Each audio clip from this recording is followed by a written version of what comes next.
मुहर्रम में हमारे यहाँ हमेशा अमन शांति होता रहा। पिछले दिनों जो है वो हिंदू राष्ट्र का झंडा लगा दिया गया। तो बड़ा प्रश्न है, दरभंगा तो एकदम हॉट मुखिया द्वारा चिन्हित करके जिसके घरों में शादी थी, एक सज्जाद नाम के व्यक्ति के घरों में तांडव मचाया गया, लाखों का उसका सामान तोड़ना आकर के यहाँ दरभंगा मिथिला को कश्मीर और बांग्लादेश से जोड़कर। तो मोदी जी बताएं कि क्या आपके सांसद सिर्फ दंगाइयों के बीच जाएंगे या देश की सभी आबादी? स्थानीय लोगों का आरोप है स्थानीय प्रशासन और जिला प्रशासन पर कि एक पक्षीय कार्रवाई की जा रही है। अब तक जो गिरफ्तारी हुई है उस केस में, जिसमें 8 का 8 मुस्लिम पक्ष से गिरफ्तारी हुई है, दूसरे पक्ष से एक भी गिरफ्तारी नहीं हुई है। लगातार पुलिस की दबिश दी जा रही है, औरतें दहशत में हैं। कल भी जो है रात में पुलिस का एक बड़ा जत्था कई घरों में घुस करके लोगों में दहशत का माहौल पैदा किया है। और जो ग्राउंड रिपोर्ट आई है उसमें ये क्लियर है कि असल जो हिंसा का आरोपी है वो मुखिया है और वार्ड नंबर 3 का वार्ड सदस्य है सुरेंद्र पासवान, जिसकी अब तक गिरफ्तारी नहीं हुई है। वहाँ माहौल पुरान है, लेकिन प्रशासन पे बड़ा प्रश्न चिन्ह ये लगा है कि एक पक्ष से ही गिरफ्तारी क्यों की गई। जो पीड़िता है, जो महिलाएं हैं, जिस पर पुलिस ने मुखिया के साथ उसके गुंडा के साथ रात के 1 बजे से 3 बजे तक दर्जनों घरों में तांडव मचाया। कई महिलाएं गर्भवती थी जिसके पेट पे छुरा मारने की बातें की गई, किसी तरह उसने जान बचाया। कई महिलाओं के पीठ पे लाठियां चटकाई गई, कई का पांव तोड़ दिया गया, कई पुरुष के गले में गन पॉइंट भिरा दिया गया। कई ऑपरेशन का मरीज था जिसको घसीटा गया, मारा गया, उसका इलाज तक नहीं कराया गया। मुझे वहां जाने से कई दिनों तक रोका गया, सिर्फ इसलिए कि ज़मीनी हकीकत से जनता रूबरू नहीं हो और प्रशासन पर जो सवालिया निशान खड़ा हो रहा है उसको दबाया जा सके। दूसरी बात कि जो गिरफ्तारियां हुई है उसमें एक मासूम लड़का है, नाबालिग लड़का है फरहान, जिसका कोई दोष नहीं है। एक 64 साल का व्यक्ति है सनाउल्ला, उसका भी कोई रोल नहीं है। और एक आमिर नाम का लड़का है जो MSc का 2nd सेमेस्टर का लड़का है, उसको भी गिरफ्तार कर लिया गया। वो एक दिन पहले अपने घर आता है, उसको बुरी तरीके से मारा जाता है। हम पूछना चाहते हैं सुशासन बाबू से कि यहाँ महागठबंधन की सरकार है, अगर महागठबंधन सेकुलर की सरकार में अल्पसंख्यक मुसलमान दलित पिछड़ा वर्ग सुरक्षित नहीं है तो क्या भाजपा की सरकार में सुरक्षित रहेंगे? इस पर नीतीश जी को जवाब देना होगा, क्योंकि बड़े पैमाने पे दरभंगा को भाजपा और RSS ने कई महीने से इसको दंगा का हब बना लिया है। पिछले दिनों बजरंग दल RSS के गुंडे ने मुझे खुली धमकी दी, आज तक प्रशासन ने मुझे सुरक्षा मुहैया नहीं कराया है। और अगर कोई अप्रिय घटना घटती है तो जिला प्रशासन दोषी होगा और बिहार सरकार दोषी होगी। लेकिन हम आप लोगों को आज जो बुलाए हैं उसमें सीधा हमारा प्रश्न है जिला प्रशासन और सरकार से कि जो बेकसूरों की गिरफ्तारी की गई है एक पक्षीय, उसकी रिहाई की जाए और अब मुस्लिम पक्ष से गिरफ्तारी पर रोक लगाई जाए। दूसरा जो पक्ष है जिसमें दोषी है कई लोग हैं, 7-8 नाम, जिसमें अभी मुख्य है सुरेंद्र पासवान, दूसरा रामदेव पासवान, तीसरा नरेश महतो, संजय महतो, सहदेव पासवान, कमोद महतो, दिलीप दास, राहुल महतो, धनराज महतो, रामवृक्ष पासवान, विष्णु पासवान, विश्वनाथ पासवान, इन लोगों की गिरफ्तारी पुलिस कब करेगी ये हम जानना चाहते हैं। दूसरा ये है कि कई घरों को ऐसा को निशाना बनाया गया है मुखिया द्वारा चिन्हित करके जिसके घरों में शादी थी। एक सज्जाद नाम के व्यक्ति के घरों में तांडव मचाया गया, लाखों का उसका सामान तोड़ा गया और वहाँ छुरा भिरा दिया गया, टेंगारी से हमला किया गया, उस परिवार का 12 से 13 लाख का जेवर और नगद राशि लूट लिया गया। हम सवाल करते हैं प्रशासन से कि क्या पुलिस की वर्दी में गुंडा था या दरभंगा पुलिस गुंडा के रोल में था? ये बड़ा प्रश्न है। हम दरभंगा के एसएसपी से जानना चाहते हैं, बिहार के मुखिया नीतीश कुमार से जानना चाहते हैं कि पिछले दिनों जिस तरह से बिहार के कई ज़िले में दंगा हुआ, जैसे सीतामढ़ी, रोसड़ा, सिवान, गोपालगंज, छपरा, सासाराम, शिवहर, बिहार शरीफ, कैमूर, तो क्या दरभंगा को भी उसी तरह दंगा की आग में झोंकने की साजिश चल रही है? क्या आरोपियों को खुली छूट है? क्या विपक्ष के नेता विजय कुमार सिन्हा आकर के यहाँ दरभंगा मिथिला को कश्मीर और बांग्लादेश से जोड़ करके मुसलमानों की छवि धूमिल करेंगे? आपकी पार्टी के नेता सिर्फ यहाँ सत्ता की मलाई खाएंगे और एक समुदाय को आप आतंकवाद और इसके ठप्पा से जोड़ के बात करेंगे? ये सब नहीं चलेगा। हम मुख्यमंत्री जी को भी बताना चाहते हैं, विपक्ष के नेताओं को भी, कि बिहार और मिथिलांचल खास करके शांति के नाम से जाना जाता है। हम इसको ना आपको मणिपुर बनाने देंगे और न गुजरात मॉडल यहाँ लागू करने देंगे। लेकिन दुर्भाग्य है कि नीतीश कुमार जैसे सेकुलर नेता के रहते हुए दरभंगा में कई जगहों पे दंगा हुआ, बाजार समिति चौक पे दंगा हुआ, वहाँ भी एक निर्दोष मुखिया पति को जेल में डाल दिया गया, जो लगातार प्रशासन का सहयोग करता दिखा है, कई वीडियो में है, उसको जेल में डाल दिया गया। और मालपट्टी में सीधा पुलिस दोषी है। आप ज़मीन पे जाएं, वहाँ की एक एक महिला बताएंगी कि वहाँ दंगा तब भड़का जब पुलिस पहुँची और मुखिया के साथ पहुँची, मुखिया के गुंडा के साथ पहुँची और दर्जनों घरों में की गाड़ियों को तोड़ा गया। और नासिर नाम का व्यक्ति है जिसके घरों को सबसे ज़्यादा टारगेट किया गया। उसके बाद एक दाऊद साहब हैं उप मुखिया, उसके घरों में 2 महिला जो पहले से बीमार थी, अभी दरभंगा में एक इलाज करा रही है, दोनों को जख्मी किया गया। एक जिसका ऑपरेशन हुआ था उसको घर से घसीट के पुलिस लाती है और रास्ते में सैकड़ों लाठी चपकाती है। पूछना चाहते हैं हम सुशासन बाबू से कि क्या आपकी पुलिस अब ये वर्दी में गुंडागर्दी करने के लिए रह गई है? पिछले दिनों हमारे घर में भी सदर थाना की पुलिस बिना किसी नोटिस के घुस जाती है। क्या हम नीतीश कुमार जी से सुरक्षा मांगते हैं तो अब पुलिस द्वारा हत्या की साजिश रची जाएगी क्या? ये सब बिहार में नहीं चलेगा। हम आज प्रेस कॉन्फ्रेंस के माध्यम से 13 सूत्री मांग रखने के लिए आए हैं और ये ज्ञापन भी हमने मुख्यमंत्री महोदय को भेजा है। अगर इस पे कार्रवाई नहीं होती है तो हम सड़कों पे भी उतरेंगे।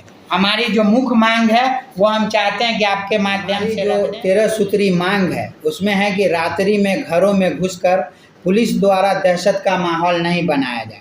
दूसरी मांग है कि मालपट्टी निवासी फरहान स्वर्गीय परवेज नाबालिग लड़का है, उसको अविलंब रिहा किया जाए। तीसरा सनाउल्लाह जिसकी उम्र तकरीबन 64 साल है और बेकसूर है, उसको भी अविलंब रिहा किया जाए। चौथा आमिर जो master of science 2nd semester का छात्र है, एक दिन पहले गांव आता है और उसको जेल में डाल दिया जाता है, इसकी भी रिहाई अविलंब की जाए। पांचवा है कि हिंसा में शामिल दूसरे पक्ष के लोगों की गिरफ्तारी अविलंब की जाए।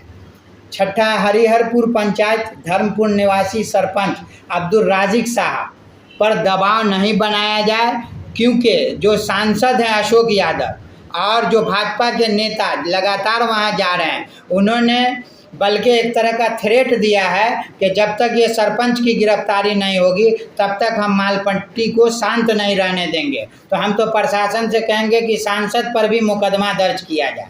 दूसरे सरपंच पर किसी तरह का दबाव नहीं बनाया जाए, इसलिए कि वो शुरू से सहयोग कर रहे हैं प्रशासन को और ज़ईफ़ आदमी हैं, उनकी छवि कहीं से ऐसी नहीं है, 20 साल से वो सरपंच हैं वहाँ। उसके बाद है हरिहरपुर पंचायत के वर्तमान उप मुखिया मोहम्मद रियाजुद्दीन, उसके लिए भी भाजपा और आरएसएस के लोग ज़बरदस्ती गिरफ्तारी का दबाव बना रहे हैं, जबकि उसकी भी कहीं इस मामले में कोई संलिप्तता नहीं है।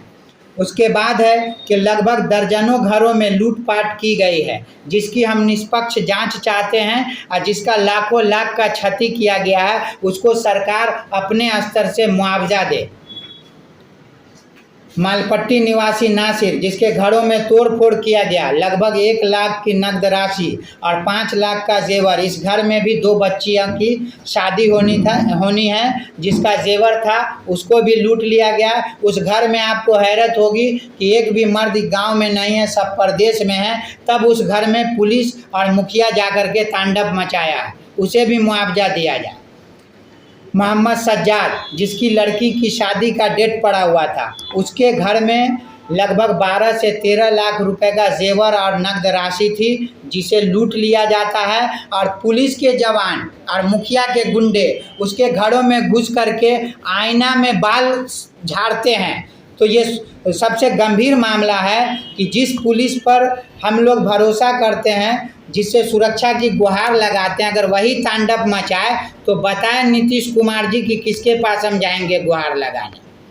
उसके बाद है कि दाऊद साहब, इनकी पत्नी हैं और इनके घर की एक लेडीज हैं बनातुन निसा दिलबरी खातून, ये दरभंगा में एडमिट है। इनका इलाज नहीं हो रहा। जिला प्रशासन ने कहीं भी जो भी जख्मी थी उसका इलाज नहीं करवाया, सब अपने अपने खर्च से इलाज करवा रहा है। और मुझे इस बात का डर है कि केस जो इस पक्ष से हुआ है, अगर इंजरी रिपोर्ट नहीं बनती है तो हमको लगता है कि केस को भी प्रशासन की मिली भगत से कमज़ोर किया जाएगा।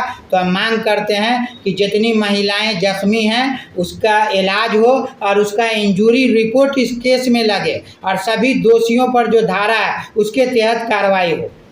दंगा में जख्मी महिलाओं और पुरुषों को चिन्हित करके इलाज करवाए सरकार और मुआवजा दे। हिंसाग्रस्त क्षेत्र में एक पक्ष के लोगों की जो गिरफ्तारियां हो रही है उस पर अविलंब रोक लगाए। दूसरे कि हम तमाम जिला वासियों से और मालपट्टी हो, धर्मपुर के लोग हों, मैं अपील करूंगा चैनल के माध्यम से कि पूर्ण अमन माहौल है, किसी भी अफवाह में नहीं पड़ें और न किसी के बहकावे में आए, और जो कानूनी कार्रवाई है उसके लिए हम आगे भी लड़ाई लड़ेंगे। तो क्या आप भी सीबीआई जांच की मांग का समर्थन करते हैं? नहीं, बिल्कुल सीबीआई जांच होनी चाहिए, लेकिन भाजपाई जान रहे हैं कि सीबीआई जांच क्यों करवाए। चूँकि सीबीआई हो, ईडी हो, सब तो भाजपा का तोता है, तो वो तो पकड़ाएगा नहीं। पकड़ाएगा जो बेचारा मार खा रहा है मजलूम। तो भाजपाइयों की कथनी और करनी में बहुत का फर्क है। हम तो पूछना चाहते हैं भाजपाई से कि दरभंगा मधुबनी में तुम्हारा सांसद है, कहाँ है बताओ?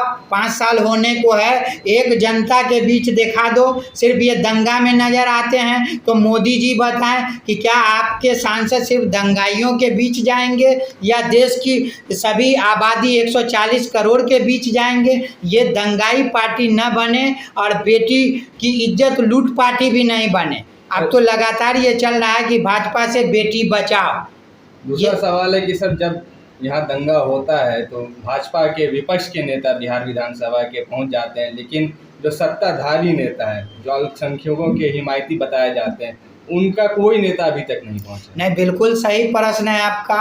हम तो यही सवाल नीतीश कुमार जी से किए हैं कि आप बताइए, सेकुलर सरकार है और यहाँ दर्जनों नेता मंत्री बने बैठे हैं, ये क्या सत्ता की मलाई खाएंगे?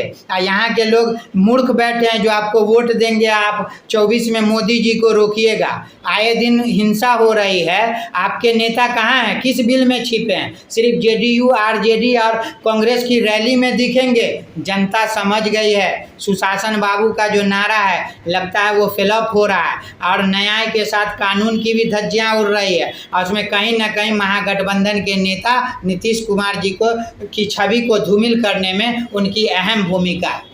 सर, एक हफ्ते में लगातार इस तरह की 4-5 घटनाएं हुई हैं, तो क्या इसको क्या मामला, ये संयोग है या प्रयोग है? नहीं, बिल्कुल ये प्रयोगशाला है और प्रयोग पहले से चल रहा है। यहाँ मोहन भागवत जी आकर के 3-3 दिन कैंप करते हैं और उन्हीं के द्वारा जो उनकी टीम है, ये चाहे नगर विधायक हो या सांसद महोदय हो, सब तो एक ही थाली के चट्टा बट्टा हैं। और जो टास्क मिला हुआ है कि दरभंगा, मधुबनी, मिथिलांचल, इसको एक जोन बनाया गया है कि यहाँ दंगा कराओ, यहाँ अमन के माहौल को बिगाड़ो, ताकि बिहार में 2024 का चुनाव जीतने में उनको आसानी हो। क्या आपको लगता है कई राज्यों के बाद मणिपुर भी है, अभी हरियाणा में शुरू हुआ है, क्या दरभंगा भी बहुत पहले से टारगेट में था? दरभंगा तो कई सालों से टारगेट में है, कई सालों से टारगेट में है। और आप देखिए कि मुहर्रम में हमारे यहाँ हमेशा अमन शांति होता रहा। पिछले दिनों जो है वो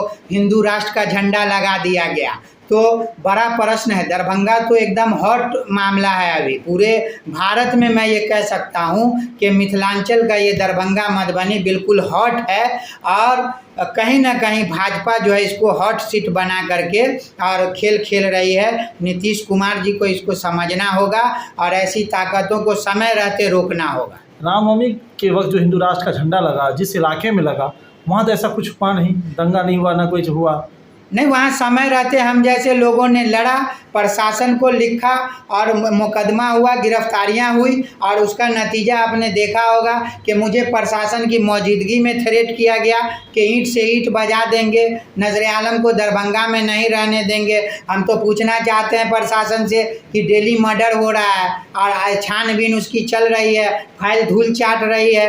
कितनी तो प्रॉपर्टी डीलर की हत्या हो गई, कितने ठेकेदारों की हत्या हो गई, सारी फाइलें दबी रह रही हैं। तो क्या प्रशासन इस इंतजार में है कि नजर आलम की भी हत्या हो और उसकी फाइल भी उसी तरह दबा दी जाए? कुछ दिनों से आप लगातार कुछ आंदोलन करने चाह रहे हैं, प्रतिरोध मार्च करना चाह रहे हैं, लगातार आपको रोक दिया जाता है, नज़रबंद कर दिया जाता है।